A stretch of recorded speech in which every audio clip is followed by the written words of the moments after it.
अस्सलाम वालेकुम वरहमतुल्लाहि वबरकातुहू। सऊदी उर्दू न्यूज़ चैनल में सताल करी आपको खुश आमदीद कहता है। एक अहम तरीन अपडेट के साथ आपकी खिदमत में हाजिर हैं। सदर एर्दोगान ने एक और गिरजा घर को मस्जिद में तब्दील कर दिया। इस खबर की तफसील की तरफ जाने से पहले एक रिक्वेस्ट करूंगा तमाम दोस्तों से, अगर आप मेरे चैनल में नए आए हैं तो प्लीज़ चैनल को सब्सक्राइब कर दीजिए और साथ बेल के आइकॉन पे भी क्लिक कर दें ताकि मेरी हर नए आने वाली वीडियो का आपको सबसे पहले नोटिफिकेशन मिल सके। और अगर वीडियो पसंद आती है तो इसे लाइक करना मत भूलिएगा। चलते हैं आज की अहम तरीन न्यूज़ की तरफ। सदर एर्दोगान ने एक और गिरजा घर को मस्जिद में तब्दील कर दिया। तुर्की के सदर रजब तैयब एर्दोगान ने जुमा को इस्तांबुल के एक और कदीम चर्च को मस्जिद बनाने का हुक्म दिया है। अरब न्यूज़ के मुताबिक इस्तांबुल में मौजूद केरिए म्यूजियम की इमारत ज़माने कदीम में ईसाइयों की इबादत गाह का दर्जा रखती थी। यूनेस्को की जानिब से आलमी वर्सा का दर्जा पाने वाली इस्तांबुल की तारीखी इमारत आया सोफिया को अदालती हुक्म पर मस्जिद के तौर पर इस्तेमाल करने की इजाज़त दिए जाने के एक माह बाद ये हुक्म सामने आया है। केरिए म्यूजियम की ये इमारत 1000 साल से ज़्यादा कदीम है और इस्तांबुल में आया सोफिया की तारीखी मगरबी किनारे पर यूरोप की जानिब से गोल्डन हॉर्न के करीब वाक़ है।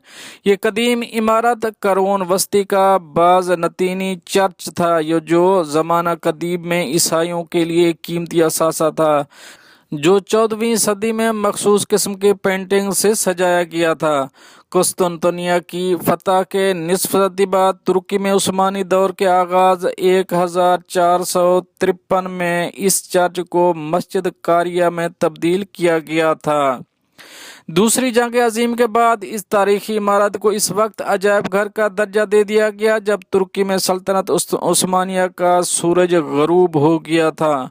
बाद अज़ा अमेरिका से आए फनकारों के एक ग्रुप ने इस इमारत को दोबारा बतौर गिरजा घर बहाल करने में मदद की और 1958 में इस इमारत को अवाम के लिए म्यूजियम के तौर पर खोल दिया गया।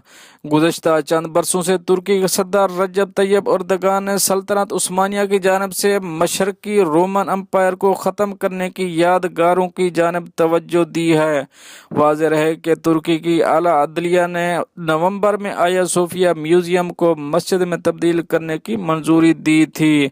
तुर्क सदर रजब तैयब एर्दोगान का हुक्म शाये होने के फौरन बाद AFP के एक रिपोर्टर ने इस जगह का दौरा किया और इसके बकौल ये इमारत देखने वालों के लिए बतौर अजायब घर भी खुली हुई है।